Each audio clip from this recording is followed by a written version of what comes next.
Perla je internacionalni folklorni ansambl iz Beograda koji neguje igru naroda sveta.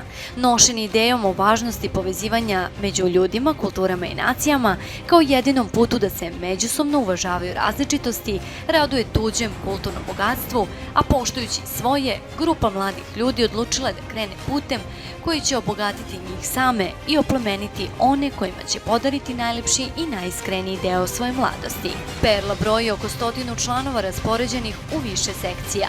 Ove sezone imaju u planu nekoliko evropskih turneja kao i gostovanja širom naše zemlje, a za kraj godine nam pripremaju celovečernji koncert koji će biti održan 24. decembra u ustanovi Kulture Palilula.